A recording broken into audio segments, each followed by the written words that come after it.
Hi guys, welcome to my channel. My name is Vidhi. कैसे हो आप सब? मैंने आपसे लास्ट वीडियो में प्रॉमिस किया था कि मैं इस वीडियो में टिप्स और ट्रिक्स लेकर आऊँगी आइल्स के।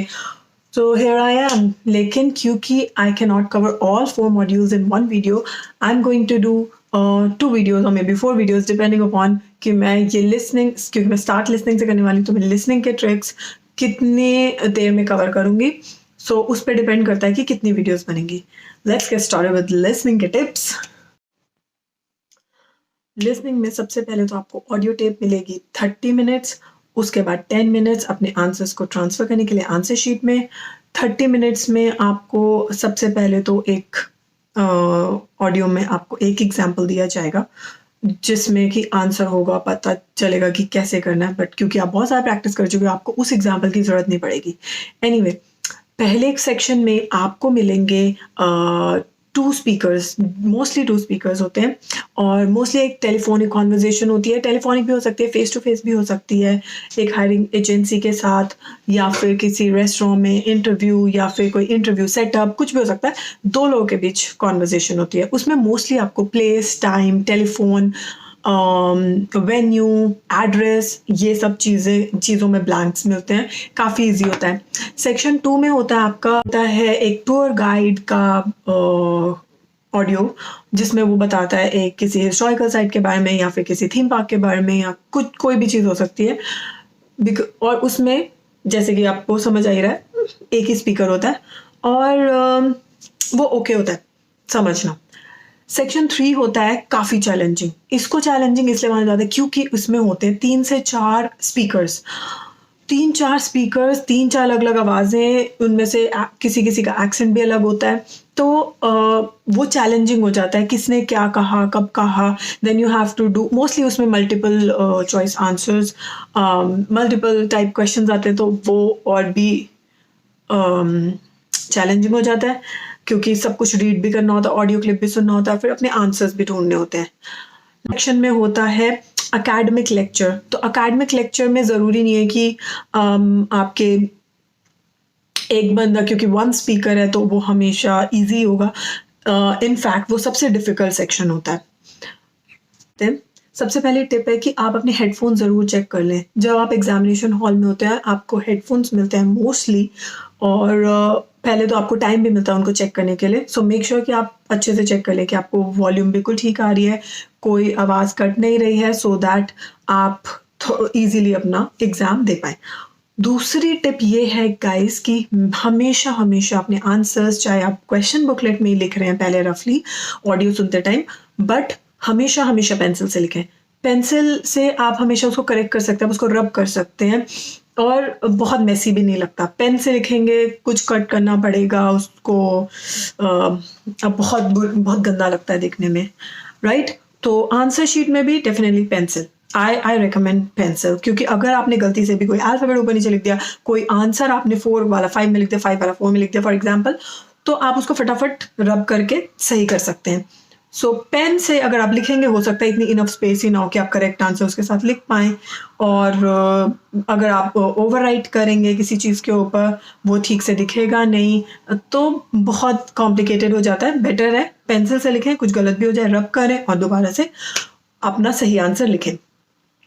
थर्ड टिप जो है गाइस, वो ये है कि आपको मल्टीटास्कर होना पड़ता है। क्यों? क्योंकि लिसनिंग के एग्जाम में you have to listen to the audio clip, then you have to read what is there in the booklet, क्योंकि आपको उससे मैच करना है कि आप फ्लो में जा रहे हैं या नहीं। और तीसरा, आपको आंसर, जो आपको जैसे आंसर मिले आपको लिखना है अपना ब्लैंक में आंसर, तो आपको मल्टीटास्किंग करनी पड़ती है। तो you have to be very very fast and quick, और ये आपको सिर्फ प्रैक्टिस से आएगा। सो मेरी ये टिप है, प्लीज़ प्लीज़ प्लीज़ प्रैक्टिस। जितना ज़्यादा प्रैक्टिस करेंगे उतना ज़्यादा ईजी लगेगा आपको करना। नेक्स्ट टिप ये है कि आप खुद प्रिपेयर रहें मेंटली। पहले से ही सोच लें कि आपको लोअर केस में अपना आंसर लिखना है या फिर कैपिटल लेटर्स में, दोनों एक्सेप्टेबल होते हैं।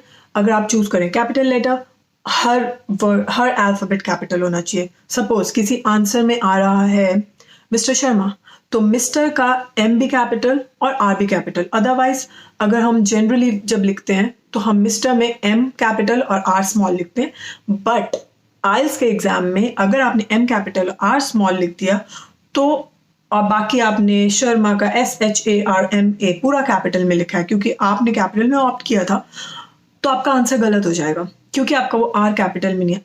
अगर आप कैपिटल चूज करते हैं, every alphabet should be capital. अगर आप लोअर केस सिलेक्ट करते हैं, तो सपोज अगर आपका आंसर है बुक, तो बुक का बी स्मॉल लोअर केस में होना चाहिए, OONK। Every single alphabet should be lower case. लेकिन वहीं अगर आप लोअर केस सिलेक्ट करते हैं और आंसर है मिस्टर शर्मा, तो मिस्टर का M कैपिटल होगा, चाहे लोअर केस में लिख रहे हैं M कैपिटल होगा, और शर्मा का S कैपिटल होगा, बिकॉज इट्स अ नेम, और नेम में फर्स्ट अल्फाबेट हमेशा कैपिटल होता है। तो लोअर केस में लिखना थोड़ा सा ट्रिकी है। अगर आप श्योर हैं कि आपको आता है तो आप जरूर लिखें, अदरवाइज सब कैपिटल में लिख दे, इजीएस्ट है, राइट। तो मेरी नेक्स्ट टिप ये है कि अगर आपको मिलता है क्वेश्चन में हमेशा पढ़ ले, उसमें लिखा होगा not more than 2 words and slash और अ नंबर, ज्यादातर ऐसे लिखा होता है, आपको पढ़ने पड़ते हैं इंस्ट्रक्शंस। कभी कभार होता है कि not more than 1 word, not more than 3 words. Suppose अगर है not more than 2 words and slash और अ नंबर, इस केस में आपके पास क्या क्या ऑप्शंस हैं? इस केस में पहला है कि आपका आंसर एक वर्ड भी हो सकता है, 2 वर्ड्स भी हो सकता है, नॉट मोर देन 2 वर्ड्स है तो 3, 4, 5 वर्ड्स नहीं हो सकते आंसर में, सिर्फ 1 वर्ड हो सकता है या 2 वर्ड हो सकता है, या फिर 2 वर्ड्स प्लस अ नंबर हो सकता है, या फिर सिर्फ एक नंबर हो सकता है। सपोज एग्जाम्पल ले लेते हैं, अगर आंसर हो सकता है रेजिडेंस, 1 वर्ड। सेकेंड आंसर हो सकता है लोकल रेजिडेंट्स, 2 वर्ड्स। या फिर तीसरा ऑप्शन आंसर हो सकता है 100 local residents, that means 1 number and 2 words. या फिर सिर्फ एक नंबर, तो आंसर हो सकता है 100। अगर आप 100 लिख रहे हैं, आप हमेशा उसको नंबर में लिखें, क्योंकि क्वेश्चन में आपको नंबर पूछा गया। तो नंबर अगर आप लिखेंगे, that will be 100, okay, and 100 is considered as 1 number, not 3 digits. हो सकता है कि किसी आंसर में किसी का डेट ऑफ बर्थ हो, सपोज 1980, तो 1980 is 1980, 1980 is considered as 1 number. ये थी मेरी नेक्स्ट टिप मेरी ये है कि आप हमेशा अपना कॉमन सेंस भी लगाएं। आप सेंटेंस पढ़ें जिसमें आपने अपना आंसर फिल किया है, और देखें कि उसकी ग्रामर करेक्ट है या नहीं। सपोज क्वेश्चन में है प्लेस और ब्लैंक है, आपने सुना प्लेस था हॉस्पिटल, आपने वर्ड लिख दिया हॉस्पिटल, आपका आंसर बिल्कुल सही है। लेकिन जब अगर सिर्फ प्लेस नहीं पूछी गई है और क्वेश्चन पूछा गया है the best place to meet is, and then there is a blank, then you can not write hospital, जबकि आपका आंसर ठीक है कि हॉस्पिटल में मिलना है, लेकिन क्योंकि वो ग्रामेटिकली सही नहीं है तो आपका आंसर गलत हो जाएगा। सपोज आपके इंस्ट्रक्शंस में गिवन है कि आप नॉट मोर देन 3 वर्ड्स, और इसका मतलब आप 3 वर्ड्स में आंसर दे सकते हैं, और इसमें जो करेक्ट आंसर बनता है वो है the best place to meet is at the hospital. So at the hospital is your answer, 3 words हैं, कंसिडर होगा। प्लस सबसे बड़ी बात, as it is at the hospital clip में आपको जरूर सुनाई देगा, और आपको वहीं से ही आंसर लेकर इसमें लिखना है। सो इसमें ये सिंपल सी ट्रिक ये है कि आप आंसर पूरा अपना सेंटेंस पढ़कर देख लें और देख लें कि वो ग्रामेटिकली ठीक है या नहीं, then you are good to go. Next tip मेरी ये है कि आंसर शीट में हर एक वर्ड को चाहे वो क्यों ना हो, काउंट किया जाता है। So every word is counted. अगर आपने आंसर में लिखा है अ बैग सपोज, तो अ इज सिर्फ सिंगल अल्फाबेट भी है चाहे, but it is considered a word, that means your answer is 2 word answer, a bag. अगर आपका इंस्ट्रक्शन में दिया गया था नॉट मोर देन 1 वर्ड, आपने लिख दिया अ बैग, जबकि आंसर सही हो सकता है कि उसका आंसर बैग ही हो, लेकिन आपने लिखा 2 वर्ड्स में, आपका आंसर गलत हो जाएगा। सो मेक श्योर कि आप इंस्ट्रक्शंस पढ़ें और उस हिसाब से देखें। अ एंड जो छोटे छोटे वर्ड्स हैं वो भी एज अ वर्ड काउंट होते हैं। चलो जी, अब नेक्स्ट टिप हमारा ये है कि आप जब आंसर शीट में अपने आंसर्स ट्रांसफर कर रहे हैं, आपको स्पेलिंग का बहुत ध्यान रखना है। अगर आपने स्पेलिंग में एक अल्फ़ाबेट भी इधर-उधर कर दिया, तो आपका पूरा आंसर रॉन्ग हो जाएगा। क्योंकि मेरे साथ ऐसा हुआ था, मैंने कन्वीनियंस में आई और ई आगे पीछे कर दिया था और मेरा आंसर रॉन्ग हो गया था। तो ऐसे ही सिली मिस्टेक्स या फिर स्पेलिंग ना पता होने की वजह से आपके पॉइंट्स ऐसे ही चले जाते हैं। आंसर सही होने के बाद भी आपका आंसर गलत हो जाता है। So make sure when you are transferring the answers आपके स्पेलिंग्स बिल्कुल सही हैं। Second thing is, next step is कि आपको मल्टीपल चॉइस क्वेश्चंस आते हैं। उनमें अब क्या होता है कि ऑप्शन दिए जाते हैं। A is suppose Bill, B is John, C is Ben. So आपको, अब उन्होंने क्वेश्चन पूछा कि ऐसा किस बंदे ने बोला था। आपको पता है आंसर, जॉन ने बोला था, आप लिख देंगे आंसर शीट में जॉन और वो हो जाएगा इनकरेक्ट। जब आपके पास मल्टीपल टाइप क्वेश्चंस आएंगे, मल्टीपल चॉइस क्वेश्चंस, आपको हमेशा ध्यान रखना है कि जो आंसर आपको करेक्ट लग रहा है उसके ऑपोजिट जो नंबर या अल्फाबेट लिखा गया है ऑप्शन के नाम पर, ऑप्शन 1, 2, 3 भी हो सकता है, ए बी सी भी हो सकता है। तो जो भी उसके आगे बुलेट में लिखा गया है that is the answer. John correct answer है बट उसका नंबर है 2 या फिर B, then always you should write B or 2 as per the question का ऑप्शन नंबर। वो ही करेक्ट आंसर है। जॉन करेक्ट होकर भी आपका इनकरेक्ट हो जाएगा, राइट? आपको गाइस लिसनिंग में बहुत तरह के क्वेश्चंस आ सकते हैं, मल्टीपल टाइप। तो मल्टीपल चॉइस क्वेश्चंस भी हो सकते हैं, labelling of diagrams, forms, notes और note completion, form completion, table completion, diagram labelling, इस तरह के बहुत तरह के क्वेश्चंस हो सकते हैं। एग्जाम में आपको समझने के लिए टाइम ना वेस्ट करना पड़े कि ये किस टाइप का क्वेश्चन है, इसमें किस तरीके से करना है, क्योंकि इतना टाइम नहीं मिलता। आपकी ऑडियो क्लिप चलती रहती है, सो समझने का टाइम नहीं मिलेगा। सो मेक श्योर कि आप हर तरह के क्वेश्चन को प्रैक्टिस पहले से ही करके जाएं घर से, सो दैट आप प्रिपेयर्ड हो, कि आप देखते ही पहचान जाएं कि ओके इसमें तो मुझे डायग्राम को लेबल करना है, आई कैन डू इट। तो वो आपके लिए बहुत ईजी होगा। ये मेरी नेक्स्ट, हर ऑडियो क्लिप से पहले गाइस आपको टाइम मिलता है अपने आंसर्स को प्रिपेयर करने का। सो आप क्वेश्चंस रीड कर सकते हैं, तो आपको पता होता है, वो कहते हैं कि you now have time to prepare for your question number 1 to 5। तो आप 1 to 5 को रीड कर लेंगे और उसमें पहले ही नोट पिक कर लेंगे, नोट कर लेंगे अपने दिमाग में कि इसमें ये सब पूछा गया है। हो सकता है कि उसमें प्लेस का नाम हो, तो आपको पता है कि प्लेस कौन सी है वो सुनना है। उसके बाद बिल्ट बाय हो, तो आपको पता है कि ये या कंस्ट्रक्ट हुआ है, उसका सिनोनिम यूज होगा। सिनोनिम्स पे ध्यान दें, जब भी वो बोलेंगे आपको हमेशा ये ध्यान रखना है कि सिनोनिम बोले जाएंगे। सो बी रेडी फॉर दैट। वो हमेशा पैराफ्रेज किए जाते हैं, सेम वर्ड्स नहीं यूज किए जाते। तो पैराफ्रेज किए होंगे, अगर बिल्ड की जगह कंस्ट्रक्ट बोला है सपोज, तो आपको ध्यान रखना है कि वो कब कंस्ट्रक्ट हुआ था, उसमें वो भी बोला जाएगा।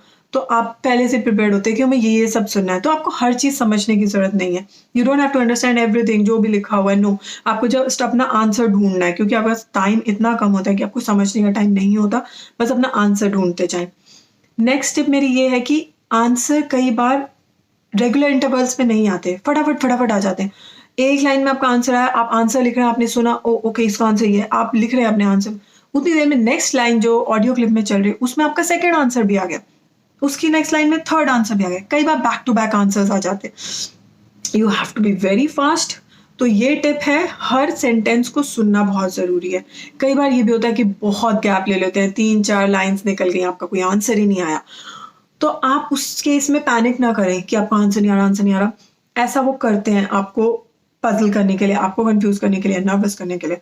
सो मेक श्योर कि आप नर्वस नहीं हो, कंफ्यूज नहीं हो। अगर आपको आंसर मिल रहा है तो काम रहे। अगर आप सुन रहे हैं, आप ध्यान से सुन रहे हैं, आपको नेक्स्ट क्वेश्चन पे पूरा ध्यान है कि नेक्स्ट क्वेश्चन मेरा ये है, तो आप सुनते जाएं और उस हिसाब से आंसर्स को लिखते जाएं। ऐसा मैंने पहले भी कहा कि ऑडियो क्लिप में हमेशा सिनोनिम्स यूज किए जाते हैं।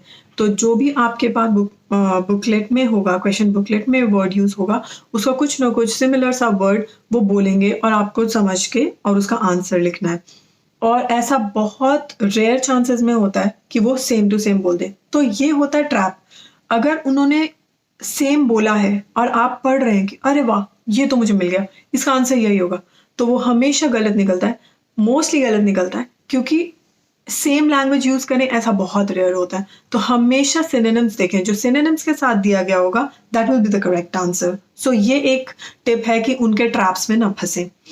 दूसरी चीज ये है कि अगर आप सेक्शन 4 की बात करें, उसमें क्योंकि एकेडमिक लेक्चर टाइप होता है, उसमें टेक्निकल वर्ड्स यूज होते हैं, तो उन वर्ड्स को ज़्यादातर पैराफ्रेज नहीं किया जा सकता। तो मोस्टली उस सेक्शन में आपके आंसर्स सेम, आपके आंसर के लिए जो आसपास के वर्ड्स हैं वो मोस्टली सेम ही बोले जाते हैं। सो उस चीज़ का आप ध्यान रखें, और ये है एक मेरी तरफ से टिप। गाइस, ऐसा नहीं है कि वो हमेशा ही आपको कंफ्यूज करना चाहते हैं।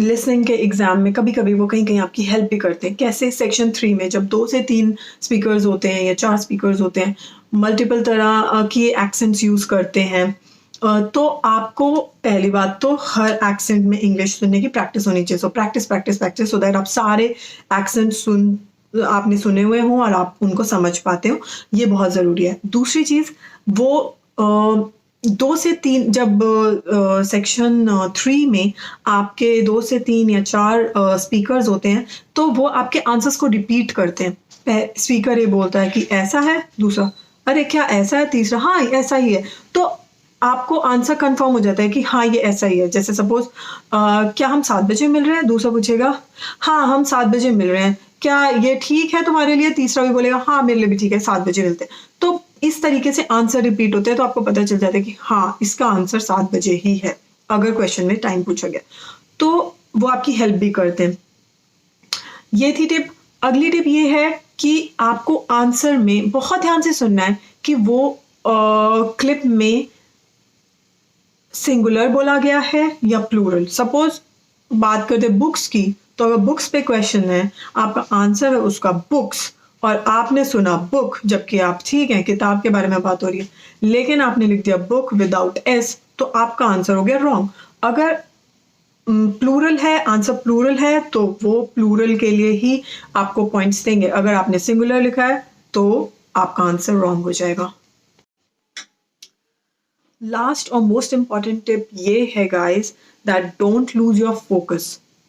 अगर आप फोकस नहीं रहे, आपने ठीक से कॉन्सेंट्रेट नहीं किया और ऑडियो क्लिप के साथ आप फ्लो में नहीं गए, तो आप बहुत सारे आंसर्स मिस कर सकते हैं, बहुत सारे आंसर्स आप गलत भी लिख सकते हैं। So please please make sure that you are very very focused. आपका ध्यान बिल्कुल अपनी आंसर शीट में और ऑडियो में होना चाहिए।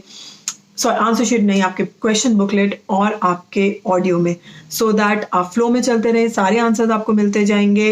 And that's it, all the very best.